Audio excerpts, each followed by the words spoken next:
Prepare-se para uma imersão nas profundezas da mente com Krishnamurti. Nessa palestra, desvende camadas de pensamento e descubra uma nova perspectiva sobre a sua existência.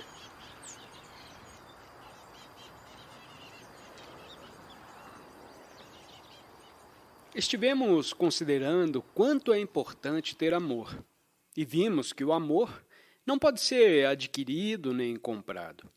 Entretanto, sem ele, todos os nossos planos de uma ordem social perfeita, onde não haja exploração, uniformização, nada significarão. E acho muito importante compreender isso enquanto está jovem. Aonde quer que vamos nesse mundo, vemos que a sociedade se encontra num perpétuo estado de conflito. A um lado, os poderosos, os ricos, os abastados, e ao outro lado, os trabalhadores. A cada um a competir invejosamente, desejando posição mais alta, melhor ordenado, mais poder, mais prestígio. Tal é o estado em que se acha o mundo, e nessas condições, há sempre guerra interior e exteriormente. Se você e eu desejamos realizar uma completa revolução da ordem social, a primeira coisa que devemos compreender é esse instinto de conquista do poder. A maioria de nós ambiciona o poder numa ou noutra forma. Vemos que, com recursos e poder, teremos a possibilidade de viajar, de ter relações com pessoas importantes, de nos tornarmos famosos. Ou sonhamos criar uma ordem social perfeita. Pensamos que, por meio do poder, alcançaremos algo de bom. Mas a própria busca de poder, poder para nós mesmos, poder para a nossa pátria, poder para uma ideologia, é nociva, destrutiva, porque cria, inevitavelmente, poderes contrários, e assim há sempre conflito.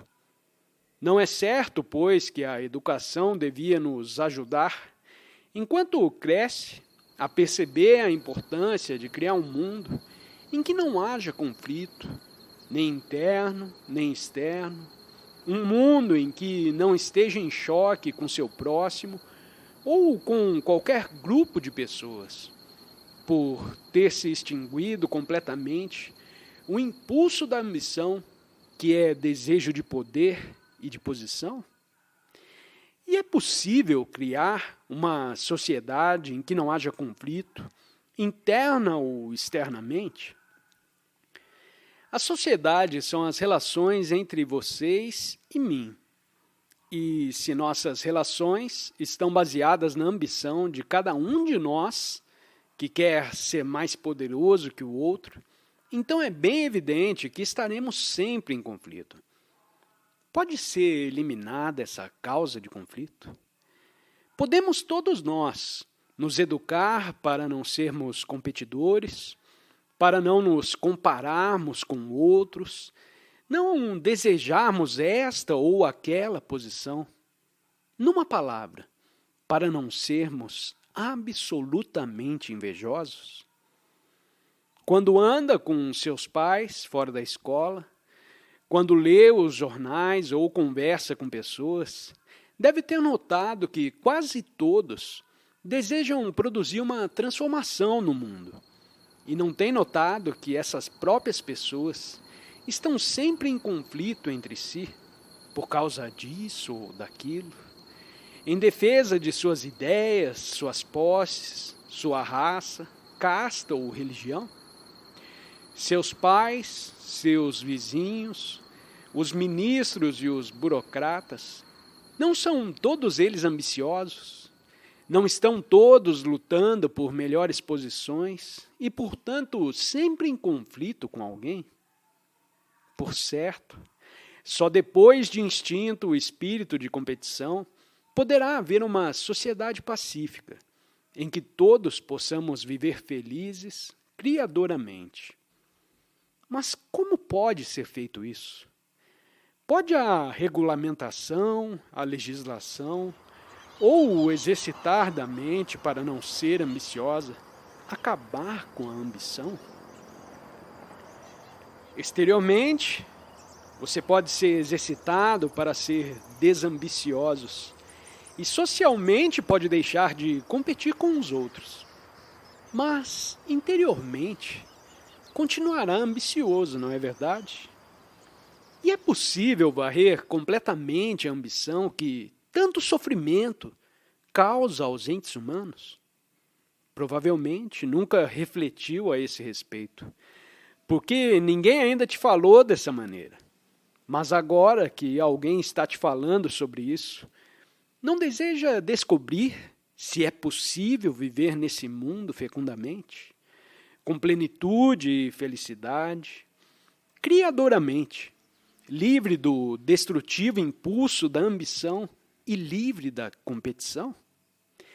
Não deseja saber como viver sem que sua vida leve a destruição a outros ou lhes ensombre o caminho? Consideramos isso um sonho, uma utopia irrealizável. Mas não estou falando de nenhuma utopia, o que seria um contrassenso. Podemos vocês e eu, que somos gente simples, gente comum, viver criadoramente nesse mundo, sem o impulso da ambição, o qual se manifesta de várias maneiras, como desejo de poder e de posição? Encontrará a resposta correta quando amar o que faz. Se você é engenheiro apenas porque precisa ganhar a vida, ou porque é isso que seu pai ou a sociedade espera de você, temos aí uma outra forma de compulsão. E a compulsão, em qualquer forma que seja, gera contradição e conflito. Mas se ao contrário, gosta realmente de ser engenheiro ou cientista, ou se planta uma árvore, ou pinta um quadro, ou escreve um poema, não para receber aplausos, mas simplesmente porque gosta de fazer, verá que então nunca estará em competição com ninguém. Penso que essa é a verdadeira chave: amar o que faz. Mas quando somos jovens, é muitas vezes dificílimo saber o que gostamos de fazer, porque queremos fazer tantas coisas. Queremos ser engenheiro, maquinista de locomotiva, um aviador a cruzar o céu azul, ou ainda desejamos ser famosos oradores ou políticos. Pode desejar ser artista, químico, poeta ou carpinteiro. Pode desejar trabalhar com sua cabeça ou com suas mãos. Alguma dessas coisas é realmente o que gosta de fazer? Ou o seu interesse nela representa apenas uma reação às pressões sociais? Como você consegue averiguar isso? E a verdadeira finalidade da educação não é te ajudar a descobrir, a fim de que, enquanto cresce, comece a aplicar por inteiro a sua mente, o seu coração, o seu corpo, aquilo que realmente gosta de fazer? O descobrir o que gosta de fazer requer muita inteligência. Porque se tem medo de não poder ganhar o seu sustento ou de não ajudar esta sociedade corrupta, então nunca descobrirá. Mas se não tiver medo, se não se deixar impelir para a rotina da tradição, por seus pais, por seus mestres, pelas superficiais exigências da sociedade, haverá então a possibilidade de descobrir aquilo que realmente gosta de fazer. Assim, pois, para descobrir, deve-se estar livre do medo de não subsistir. Mas, em geral, temos medo de não subsistir e dizemos: o que me acontecerá se eu não fizer o que mandam meus pais? Porque temos medo, fazemos o que nos mandam fazer. E nisso não há amor, porém só contradição. E essa contradição interior é um dos fatores da ambição que tão destrutiva é. Assim, uma função básica da educação é de nos ajudar a descobrir o que verdadeiramente gosta de fazer, de modo que a isso possa aplicar toda a sua mente e coração, porque é dessa maneira que se cria a dignidade humana, que se varre a mediocridade, a vulgar mentalidade burguesa. Eis porque tanto importa ter os mestres adequados, a atmosfera adequada, para crescer com aquele amor que se expressa naquilo que faz. Se não houver esse amor, seus exames, suas capacidades, sua posição, suas posses, são puramente cinzas e nada significam. Se não houver esse amor, suas ações irão provocar mais guerras, mais ódios, mais malefícios e destruição. Tudo isso poderá não significar nada para você, porque fisicamente ainda é muito novo, mas espero que tenha alguma significação para os seus mestres e também para você em alguma parte do seu íntimo. Pergunta: por que sentimos retraimento? Resposta: ora, é uma coisa maravilhosa na vida ser anônimo, não ser famoso ou grande, não ser muito ilustrado, não ser um extraordinário, reformador ou revolucionário, ser simplesmente ninguém. E quando uma pessoa sente dessa maneira e se vê subitamente alvo de curiosidade, no meio de uma porção de gente, tende a retrair-se. Só isso. Pergunta: como realizar a verdade em nossa vida diária? Resposta: você pensa que a verdade é uma coisa, e sua vida diária outra coisa, e deseja em sua vida diária realizar aquilo que chama a verdade. Mas a verdade está separada da vida diária? Quando crescer, terá de ganhar o seu sustento, não? Afinal de contas, é para isso que estuda para os exames, a fim de se preparar para ganhar o próprio sustento. Mas a muita gente pouco importa o gênero de atividade que adotam, desde que lhes dê a possibilidade de ganhar dinheiro. Contanto que tenham uma ocupação, não lhes importa ser soldado, policial, advogado ou um negociante desonesto. Revela descobrir a verdade em relação ao meio de vida correto, não acha? Porque a verdade está em sua vida e não fora dela. A maneira de falar, o que se diz, o modo de sorrir, o ser falso e dissimulado, tudo isso é a verdade em sua vida diária. Assim, antes de se tornar um soldado, policial, advogado ou esperto negociante, não deve perceber a verdade relativa a essas profissões?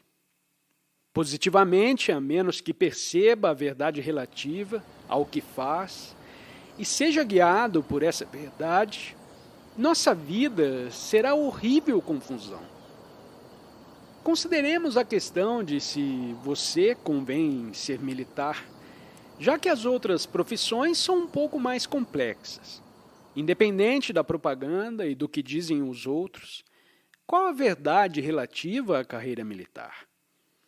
Se um homem se torna soldado, isso significa que terá de lutar para defender a pátria, terá de disciplinar a mente para não pensar e só obedecer. Deverá preparar-se para matar ou ser morto. Por causa de quê? Por causa de uma ideia que certas pessoas, grandes ou insignificantes, disseram ser justas. E você se torna um soldado para se sacrificar e para matar seus semelhantes. Isso é uma profissão correta? Não o pergunte a ninguém. porém descobre por você mesmo a verdade a esse respeito. Lhes mandam que matem em prol de uma utopia maravilhosa do futuro. Considera justa a profissão de matar, quer pela pátria, quer em prol de alguma religião organizada? Pode o matar ser justo em alguma circunstância? Assim, se deseja descobrir a verdade existente nesse processo fundamental, que é a própria vida, terá de investigar muito profundamente todas essas coisas. A elas deve se aplicar de mente e coração.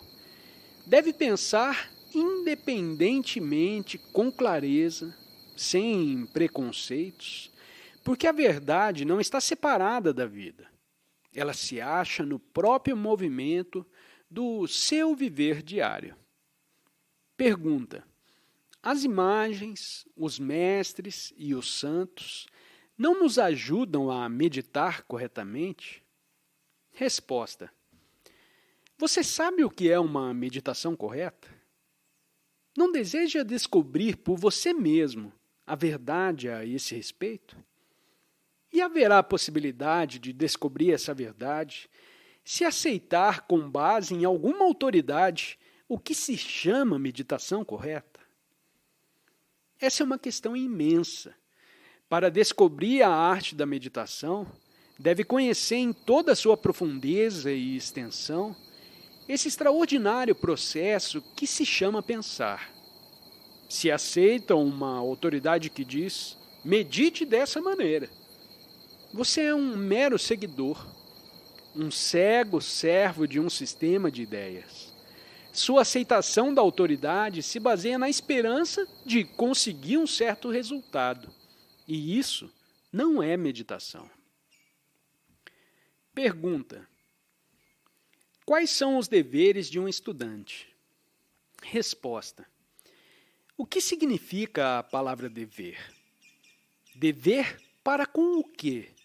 Dever para com a pátria, como a entende o político?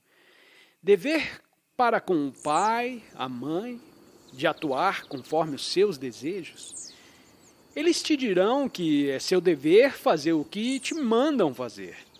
E o que te mandam está condicionado pelo próprio fundo deles, pela tradição deles e etc. E o que é um estudante? É um jovem ou uma jovem que frequenta a escola ou o colégio, que lê alguns livros a fim de passar em certos exames? Ou só é um verdadeiro estudante aquele que está continuamente aprendendo, e para quem, portanto, não tem fim o aprender? A pessoa que meramente lê sobre uma certa matéria, passa no exame e depois a abandona. Não é um estudante. O verdadeiro estudante estuda, aprende, investiga, explora, não apenas até os 20 ou 25 anos, porém durante toda a sua vida. Ser estudante é aprender continuamente. E quando se está aprendendo, não há mestre. Há? Quando você é um estudante, não há ninguém em particular a te ensinar, porque está aprendendo de todas as coisas. A folha levada pelo vento, o murmúrio das águas à beira do rio, o voo de uma ave nas alturas, o pobre homem que passa transportando um fardo pesado, de tudo está aprendendo. E, portanto, não há nenhum mestre determinado, e não está seguindo ninguém. Assim, pois, o dever do estudante é aprender. Viveu outrora na Espanha um famoso pintor chamado Goya. Foi dos maiores, e quando já estava muito velho, escreveu ao pé de um de seus quadros: ainda estou aprendendo. Pode aprender dos livros, mas isso não te leva muito longe. Um livro só pode lhe dar o que o autor tem para dizer. Mas o aprender que vem do autoconhecimento é ilimitado.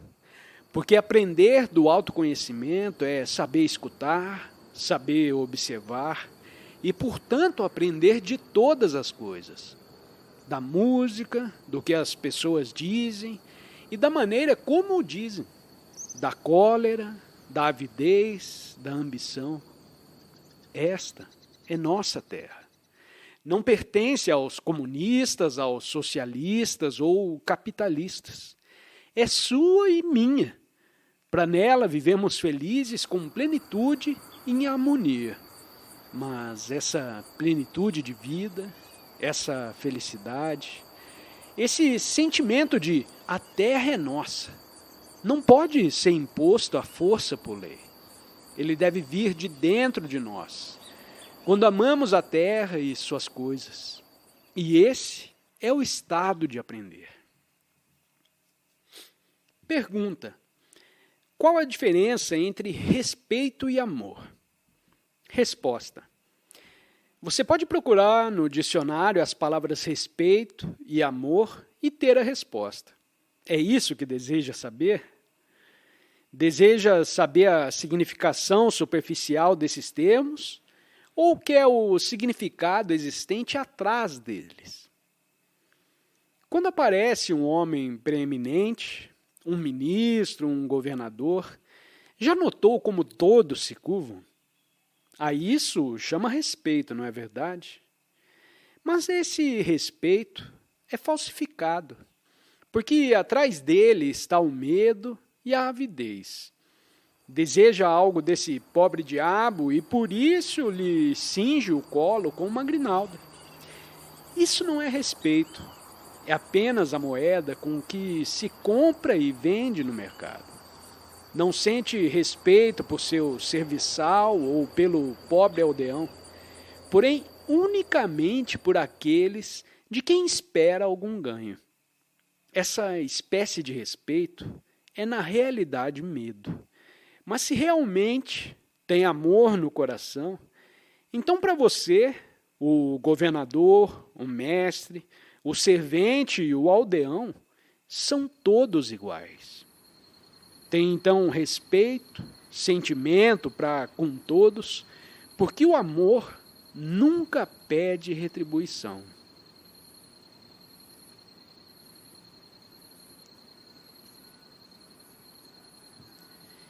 Já considerou alguma vez, entre tantas outras coisas da vida, por que razão quase todos nós somos um tanto negligentes?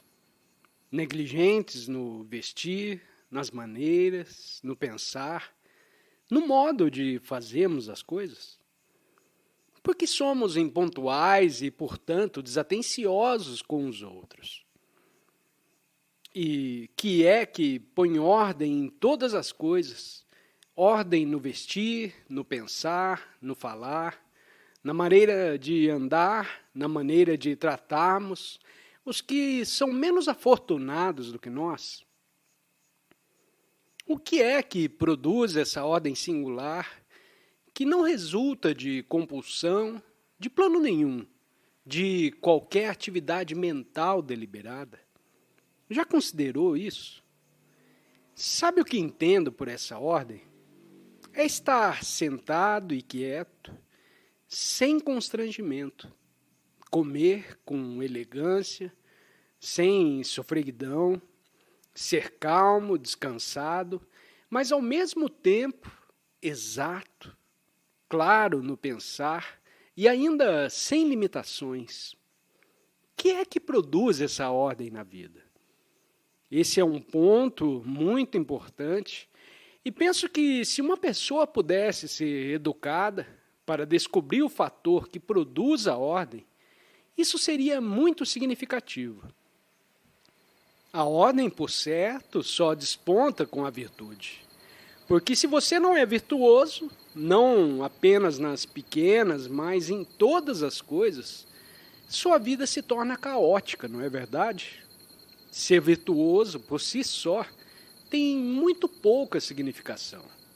Mas quando você é virtuoso, a precisão no seu pensamento e ordem em todo o seu viver. E essa é a função da virtude. Mas o que acontece quando um homem se esforça para se tornar virtuoso? Quando se disciplina para ser bondoso, eficiente, considerado, atencioso, quando procura não magoar os outros, quando consome suas energias tentando estabelecer a ordem, lutando para ser bom. Seus esforços só o levam à respeitabilidade causadora da mediocridade mental. Esse homem, portanto, não é virtuoso. Já olhou atentamente para uma flor? Como é admiravelmente simétrica, com todas as suas pétalas? Não há nela também singular delicadeza, perfume e encanto? Quando um homem tenta ser ordenado, sua vida poderá ser muito precisa, muito regular, mas perdeu aquele predicado de delicadeza que só pode nascer quando, como na flor, não há esforço algum. Nosso problema é sermos precisos, claros e sem limitações. Veja, o esforço para ser ordeiro, cuidadoso, tem forte influência limitante.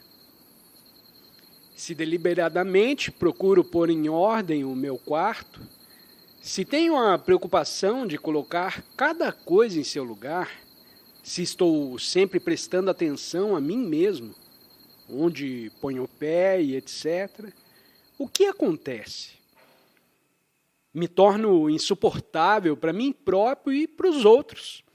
É com efeito uma pessoa enfastiante, aquela que está sempre procurando ser alguma coisa, cujos pensamentos são metodicamente arrumados, que escolhe um pensamento de preferência a outro. Essa pessoa poderá ser muito ordeira, muito clara, poderá empregar as palavras com precisão, ser muito atenta e atenciosa, mas perdeu a criadora alegria de viver. Qual é, então, o seu problema?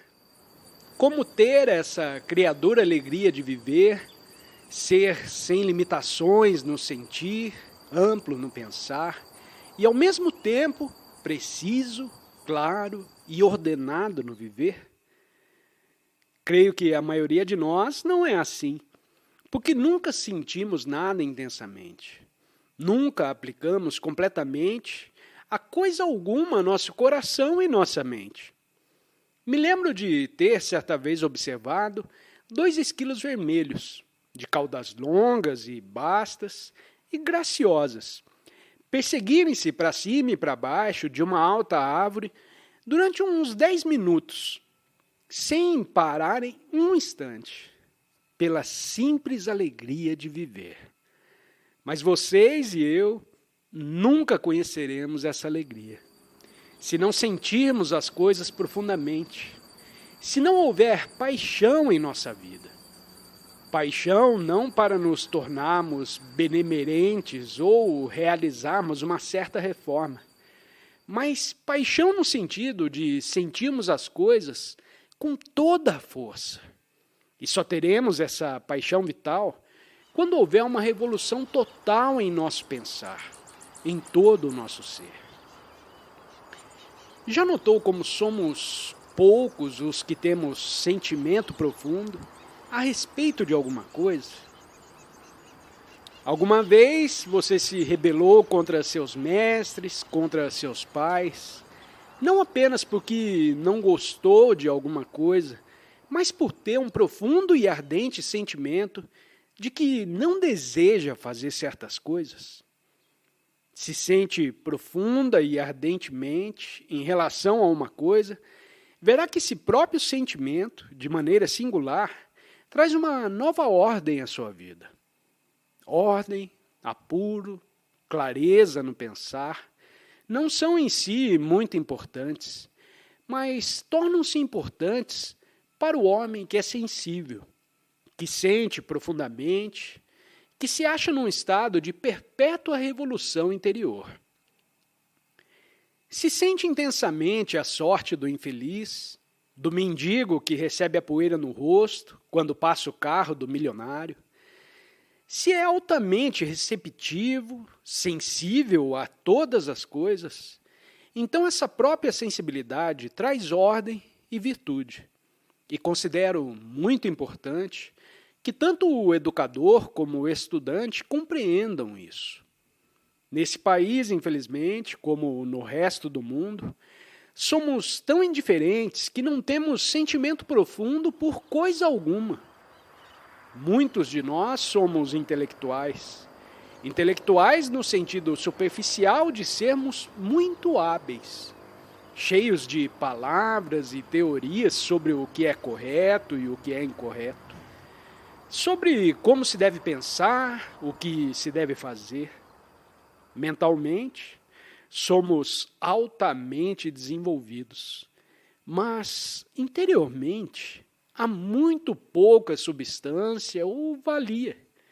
E é essa substância interior que produz a ação correta, que não é a ação segundo uma ideia.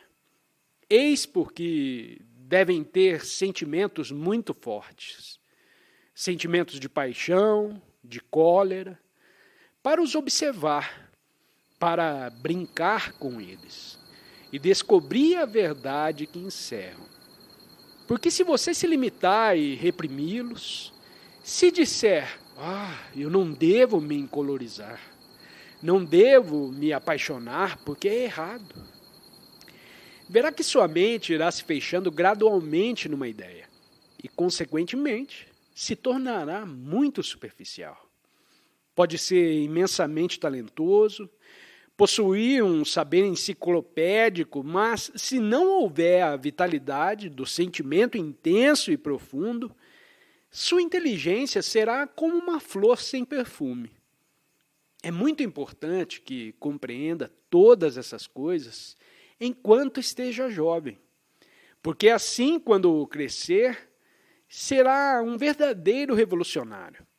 Revolucionário não de acordo com uma certa ideologia, teoria ou livro, porém revolucionário no sentido total da palavra, de ponta a ponta, como entes humanos completos, tão completos que não restará um só ponto contaminado pelo velho. Sua mente será então fresca e inocente, e, portanto, altamente capaz de criação. Se não alcançar a significação de tudo isso, sua vida se tornará muito insípida, porque será esmagado pela sociedade, por sua mulher ou marido, por teorias, por organizações religiosas ou políticas. Por isso que é tão importante que seja educado corretamente. O que significa que deve ter mestres capazes de te ajudar a romper a crosta da chamada civilização, para não ser meros autômatos, porém indivíduos com uma canção dentro de si mesmos e, portanto, entes humanos felizes e criadores. Pergunta: o que é a cólera e por que nos encolerizamos? Resposta: se eu piso no seu pé, ou te belisco, ou tomo alguma coisa de você, você não fica irritado? E por que não deve se irritar? Porque acha que a cólera é coisa má?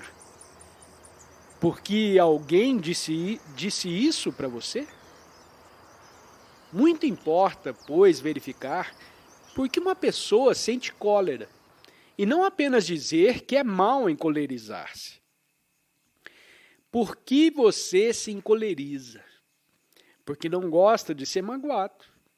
E isso corresponde a uma necessidade humana normal, a necessidade de sobrevivência.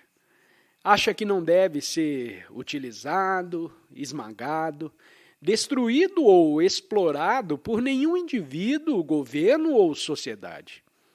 Se alguém te bate no rosto, você se sente insultado, humilhado e não gosta desse sentimento. Se a pessoa que te ofende é grande e forte e não pode revidar, trata seu turno de magoar outra. de desforrar-se em seu irmão, sua irmã ou seu criado, se o tiver. Assim se mantém vivo e ativo o sentimento de cólera. Em primeiro lugar, é uma reação natural. O evitar ser magoado ou ofendido. Que direito têm os outros de te explorar? Assim, para evitar ser magoado, trata de se proteger, de levantar uma defesa, uma barreira. Interiormente, construi uma muralha ao redor de você mesmo para não ficar exposto, receptivo. E dessa maneira você se torna incapaz de investigar e explorar, de sentir intensamente. Declara que a cólera é uma coisa má e a condena, assim como condena vários outros sentimentos. E assim, gradualmente, você se torna árido, vazio, sem sentimentos intensos. Compreende? Pergunta: por que amamos tanto a nossa mãe? Resposta: você ama sua mãe se detesta o seu pai? Preste toda atenção. Quando ama muito alguém, exclui os demais desse amor? Se realmente ama sua mãe, não ama também o seu pai, a sua tia, o seu vizinho ou o seu criado? Não tem antes o sentimento de amor e depois amor por alguém em particular?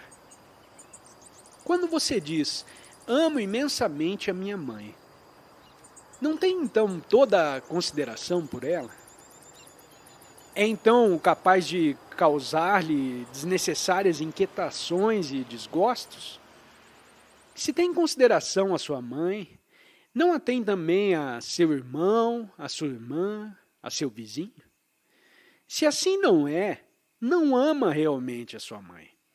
Trata-se apenas de uma palavra, de uma conveniência. Pergunta: estou cheio de rancor. Você pode me ensinar a amar? Resposta: ninguém pode te ensinar a amar. Se as pessoas pudessem ser ensinadas a amar, o problema do mundo seria muito simples, não acha? Se pudéssemos aprender a amar num livro, assim como aprendemos matemática, esse nosso mundo seria uma maravilha. Não haveria ódios, nem exploração, nem guerras, nem separação entre rico e pobre. Veríamos todos muito amigavelmente uns com os outros. Mas o amor não se adquire tão facilmente. É muito fácil odiar, e o ódio, a seu modo, une as pessoas. Cria fantasias de todo gênero, promove a cooperação em várias formas, como na guerra. Mas o amor é muito mais difícil.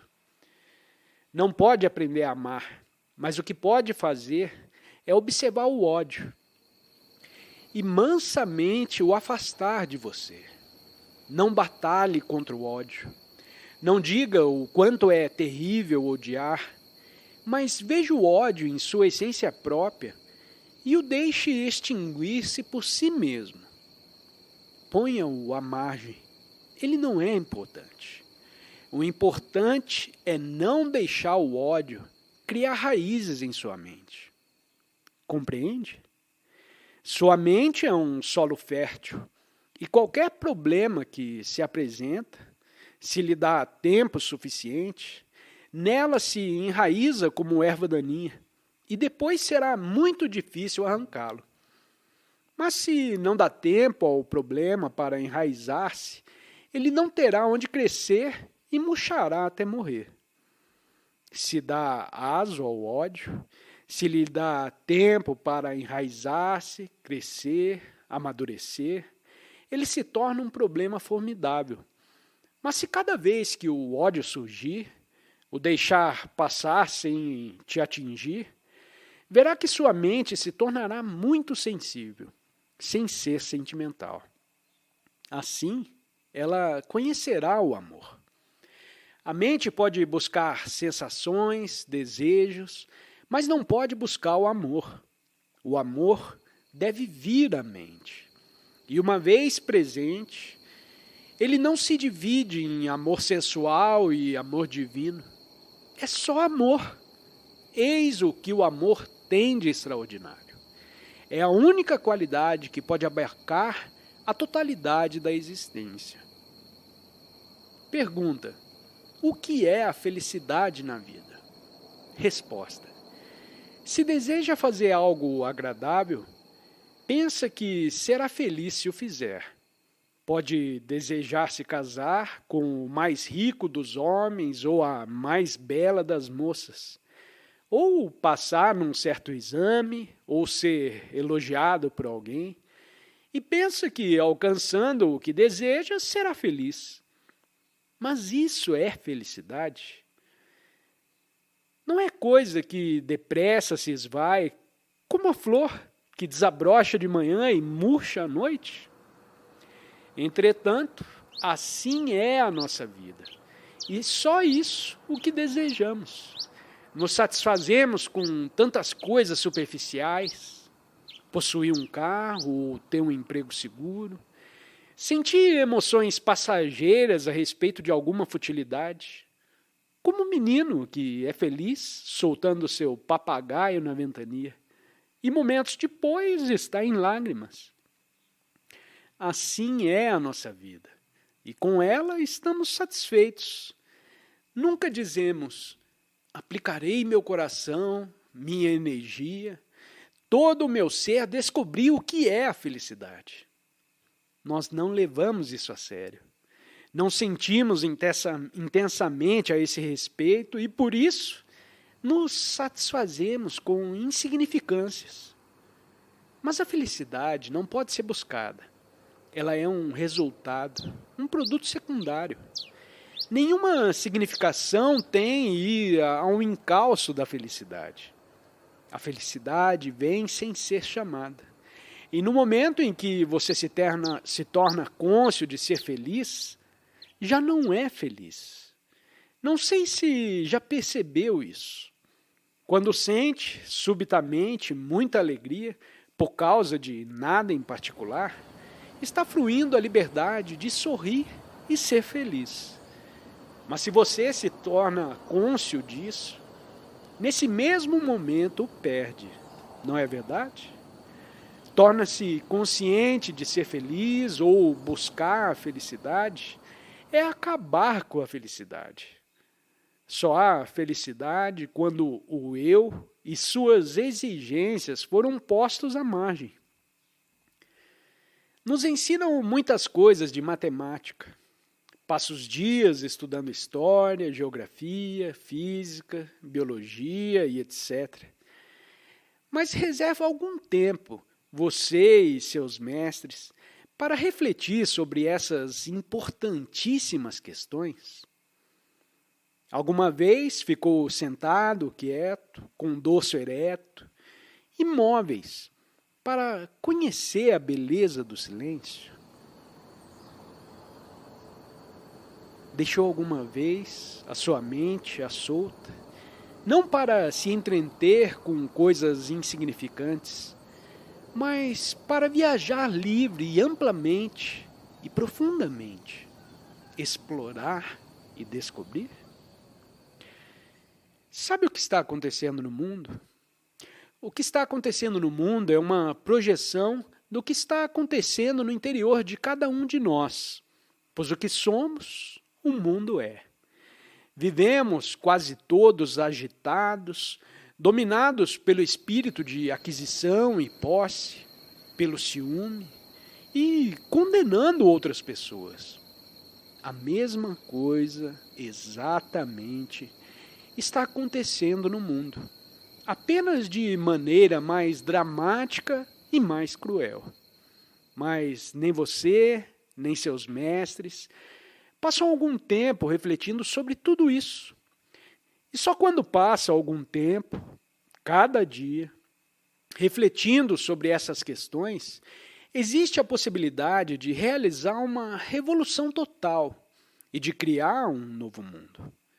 E é necessário criar um novo mundo. Um mundo que não represente uma continuação em forma diferente dessa mesma sociedade corrompida. Mas não pode criar um mundo novo se sua mente não está alertada, vigilante, intensamente cônscia. Por isso, tanto importa, enquanto jovens, aplicar algum tempo a refletir sobre essas importantíssimas questões. E não apenas passar os dias estudando algumas matérias que a nada conduzem senão a um emprego e à morte. Considere, pois, seriamente essas coisas, pois em virtude dessa consideração nascerá um extraordinário sentimento de alegria e de felicidade. Pergunta: o que é a vida real? Resposta: o que é a vida real? Um menino fez essa pergunta. Brincar, jogar, comer coisas boas, correr, saltar, empurrar. Para ele, isso é a vida real. Veja, dividimos a vida real e falsa. Vida real é fazer aquilo que gosta de fazer, com todo o seu ser, de modo que não haja nenhuma contradição íntima. Não haja guerra entre o que está fazendo e aquilo que pensa que deveria fazer. A vida, então, é um processo totalmente integrado em que há muita alegria. Mas isso só pode acontecer quando não estamos psicologicamente na dependência de ninguém, de nenhuma sociedade, quando há completo desapego interior. Porque só assim temos a possibilidade de amar realmente o que fazemos. Se você acha num estado de revolução total, não importa se cultiva um jardim, ou se torna o primeiro-ministro, ou outra coisa qualquer. Ama o que faz. E desse amor nasce um extraordinário sentimento de criação.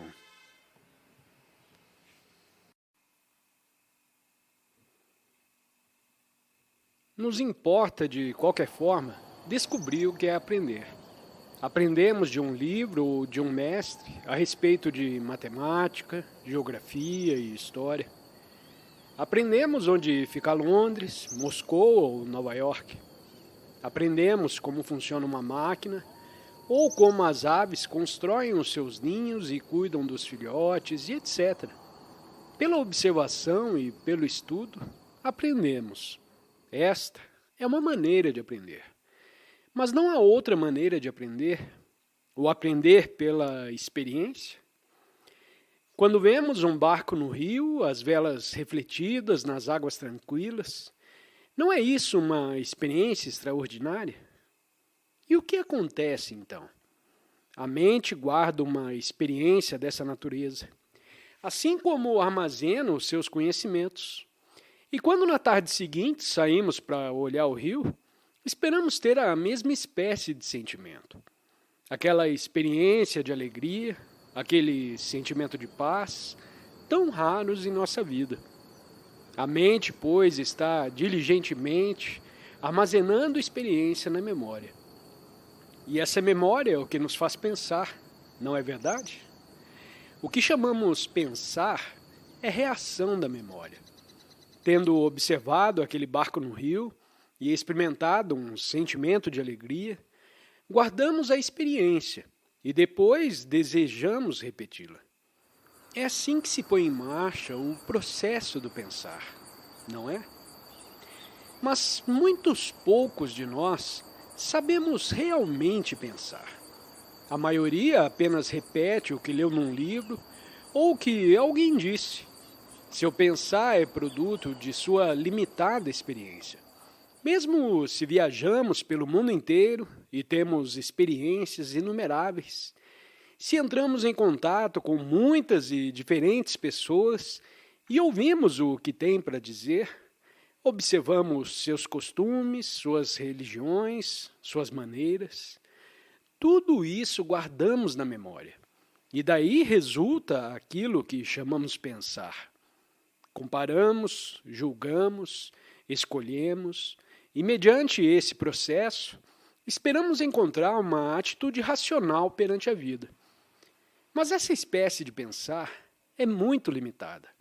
Está confinada numa área insignificante.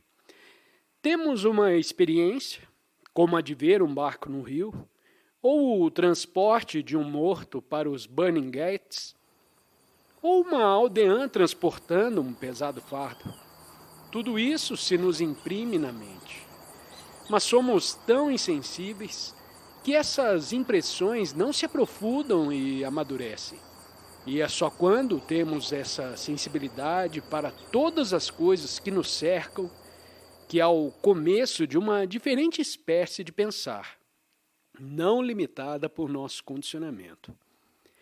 Se está firmemente apegado a um certo sistema de crenças, olha todas as coisas através desse especial preconceito ou tradição. Não tem contato com a realidade. Já teve ocasião de notar as mulheres da aldeia a transportar pesadas cargas para a cidade? Quando nota, o que acontece com você? O que sente? Ou já tantas vezes viu essas mulheres passarem que nada sente, porque você se acostumou com isso e, portanto, nada observa. E mesmo quando nota uma certa coisa pela primeira vez, o que acontece? Automaticamente traduz o que vê de acordo com seus preconceitos. Não é assim? Vocês o experimentam segundo o seu condicionamento de comunista, socialista, capitalista ou outroísta qualquer. Mas se nada disso é, e nada olha através do crivo de nenhuma ideia ou crença, porém está em contato direto com a coisa, percebe a extraordinária relação existente entre você e aquilo que observa. Se não tem preconceito, nenhuma tendência, se está aberto, então tudo o que te cerca se torna extraordinariamente interessante e intensamente vivo. Eis porque tanto importa, enquanto jovens, notar todas as coisas. Estar cônscio do barco no rio, observar o trem que passa, ver o camponês com seu pesado fardo, observar a insolência do rico, o orgulho dos mestres, da gente importante, dos que se julgam grandes sabedores. Observe simplesmente, sem os criticar. No momento em que os criticar, já não está em relação com eles. Já existe uma barreira entre vocês e eles. Mas se simplesmente observar, estará em relação direta com as pessoas e as coisas. Se puder, observar com vigilância, com penetração, mas sem julgar, sem concluir, descobrirá que o seu pensar se torna admiravelmente penetrante. Estará então aprendendo a todas as horas. Em toda parte ao redor de vocês há nascimento e morte. Luta por dinheiro, posição, poder, o infindo processo que chamamos a vida. E não sente, às vezes, mesmo os mais novos de vocês, curiosidade sobre o significado de tudo isso? Em geral, nós queremos uma resposta. Queremos que nos digam qual é a significação das coisas. Assim, abrimos um livro, político ou religioso, ou pedimos a alguém que nos ensine. Mas ninguém o pode ensinar, porque a vida não pode ser compreendida através de um livro. E tampouco ser compreendido o seu significado pelo seguirmos uma certa pessoa ou por recitarmos uma certa oração. Vocês e eu devemos compreendê-la por nós mesmos, e isso só podemos fazer quando estamos plenamente cônscios, muito atentos e vigilantes, observando com interesse tudo o que nos cerca. Então, descobriremos o que é ser realmente feliz. A maioria das pessoas são infelizes. Infelizes porque não há amor em seus corações. O amor surgirá em seu coração quando nenhuma barreira existir entre você e o outro. Quando observar as pessoas que encontrar, sem as julgar. Quando olhar o barco de vela no rio, apreciando a sua beleza. Não deixe seus preconceitos ensobrearem sua observação das coisas como são. Observe simplesmente e descobrirá que com essa simples observação, esse percebimento das árvores, das aves, das pessoas que transitam, que trabalham, que sorriem, algo se passa com você interiormente. Se essa coisa extraordinária não te ocorrer, se esse amor não surgir em seu coração, sua vida pouco significará. Por isso é tão importante que o educador se eduque, para te ajudar a compreender o significado de todas essas coisas. Pergunta: por que desejamos viver no luxo? Resposta: o que você entende por luxo? Vestir roupas limpas? Conservar o corpo asseado? Tomar uma alimentação saudável? Você considera isso luxo? Poderá parecer luxo ao homem faminto, coberto de andrajos e que não tem possibilidade de banhar-se todos os dias. O luxo, pois, varia conforme os nossos desejos. É uma questão de grau. Pois bem, você sabe o que te acontece se ama o luxo, se tem apego ao conforto e quer estar sempre sentado num sofá ou numa poltrona? Sua mente começa a dormir. É bom um certo conforto físico, mas exagerar o conforto, atribuir-lhe grande importância, é estar com a mente sonolenta. Já viu como são felizes os gordos em geral? Nada parece perturbá-los. Atravessar-lhe as espessas camadas de gordura. Isso é uma condição física. Mas a mente também acumula gordura.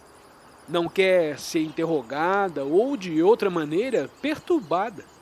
E assim, aos poucos, essa mente adormece. O que atualmente chamamos educação põe em geral o estudante a dormir. Porque se ele faz perguntas verdadeiramente perspicazes, penetrantes, o mestre fica muito perturbado e lhe diz: continuemos com nossa lição. Assim, quando a mente está apegada a qualquer espécie de conforto, apegada a um hábito, uma crença ou um determinado lugar a que chama minha casa, começa a dormir. E compreender o fato é mais importante do que perguntar se podemos ou não viver no luxo. A mente, que é muito ativa, alertada, vigilante, nunca se apega ao conforto. Para ela, luxo nada significa. Mas o simples fato de ter poucas roupas não indica que a pessoa tenha uma mente alertada. O sannyasi, que exteriormente vive com muita simplicidade, pode ser muito complexo interiormente, com seu cultivo da virtude, do desejo de alcançar a verdade ou alcançar a Deus. O importante é ser-se interiormente muito simples, muito austero, quer dizer, não ter uma mente atravancada de crenças, de temores, de desejos inumeráveis, porque só então a mente é capaz de pensar, explorar e descobrir realmente. Pergunta: pode haver paz em nossa vida enquanto estamos em luta com o nosso ambiente? Resposta: você não deve lutar com o ambiente? Não deve rompê-lo? O que creem em seus pais, seu fundo social, suas tradições, a qualidade dos alimentos que toma e as coisas circundantes, como a religião, o sacerdote, o homem rico, o homem pobre.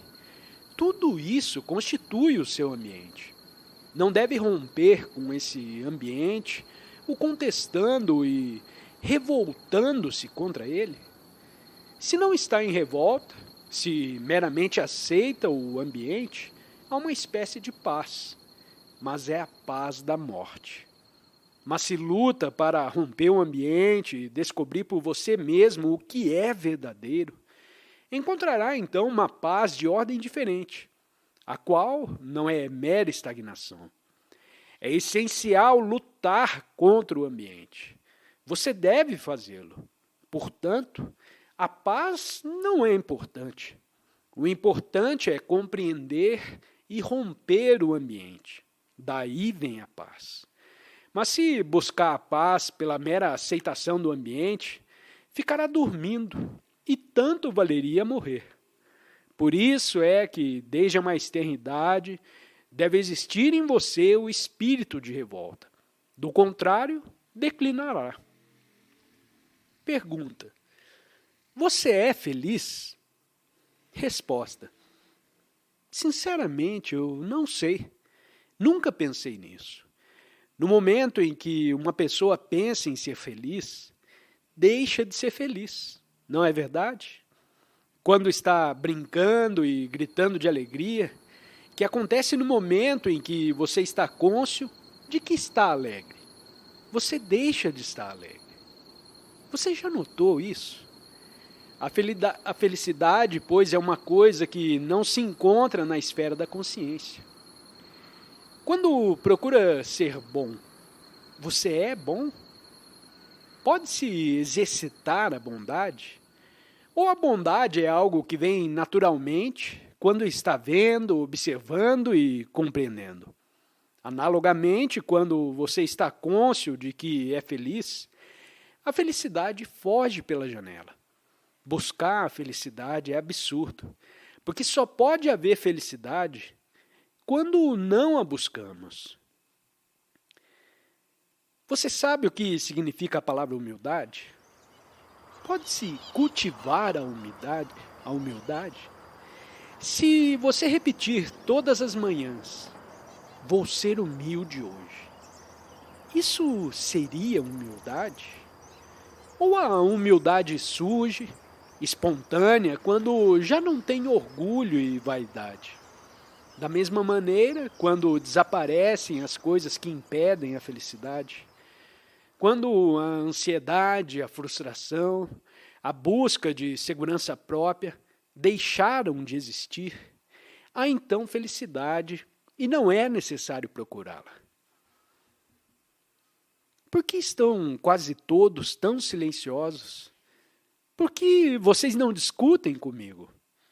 É certamente importante expressar os seus pensamentos, ainda que mal, porque isso terá muita significação para vocês. E vou lhes dizer o porquê. Se começar agora a expressar os seus pensamentos e sentimentos, ainda que hesitantemente, quando crescer não serão sufocados por seu ambiente, por seus pais, pela sociedade e pela tradição. Mas, infelizmente, seus mestres não os estimulam a contestar. Não te perguntam o que você está pensando. Pergunta: por que choramos e o que é o sofrimento? Resposta: um menino deseja saber por que choramos e o que é sofrimento. Quando você chora? Chora quando alguém te toma o seu brinquedo, ou quando te magoa, ou quando perde uma partida, ou quando seu mestre ou seus pais te repreendem, ou quando alguém te bate. À medida que você se torna mais velho, chora cada vez menos, porque você se endurece contra a vida. Muitos poucos de nós choramos quando somos mais velhos, porque perdemos a extraordinária sensibilidade da meninice. Mas o sofrimento não é apenas a perda de alguma coisa. Não é simplesmente o sentimento de sermos barrados e frustrados. O sofrimento é uma coisa muito mais profunda. Veja, existe uma coisa que se chama falta de compreensão. Quando não há compreensão, há muito sofrimento. Se a mente não ultrapassar suas próprias barreiras, haverá sempre aflição. Pergunta: como podemos nos tornar integrados e sem conflito? Resposta: por que você se opõe ao conflito? Todos parecem pensar que o conflito é uma coisa terrível. Nesse momento, vocês e eu estamos em conflito? Não? Estou tentando lhes transmitir algo e vocês não estão compreendendo. Há, portanto, uma espécie de oposição, uma espécie de conflito. E o que há de mal no atrito, no conflito e na perturbação? Vocês não devem ser perturbados? A integração não vem quando a busca com o evitar do conflito. Só pelo conflito e pela compreensão do conflito pode haver integração. A integração é uma das coisas mais difíceis de alcançar, porque ela representa a completa unificação de todo o seu ser em tudo o que faz, em tudo o que diz e em tudo o que pensa. Não pode ter a integração sem a compreensão das relações. Suas relações com a sociedade, suas relações com o pobre, com o aldeão, com o milionário e com o governador. Para compreender as relações, deve lutar com elas, deve contestar e não meramente aceitar os valores estabelecidos pela tradição, por seus pais, pelo sacerdote, pela religião e pelo sistema econômico da sociedade a que pertence. Eis porque é essencial estar em revolta, pois de outro modo nunca terá a integração. Agradecemos por se juntar a nós nessa jornada de reflexão com Krishnamurti. Se essas palavras ressoaram em você, convidamos a explorar mais em 2 vídeos que estão destacados na sua tela. Desafie-se a aprofundar ainda mais o seu entendimento. Compartilhe suas percepções nos comentários. Queremos ouvir suas reflexões e criar uma comunidade de aprendizado. Não se esqueça de se inscrever para receber mais conteúdo. Até a próxima viagem de descobertas.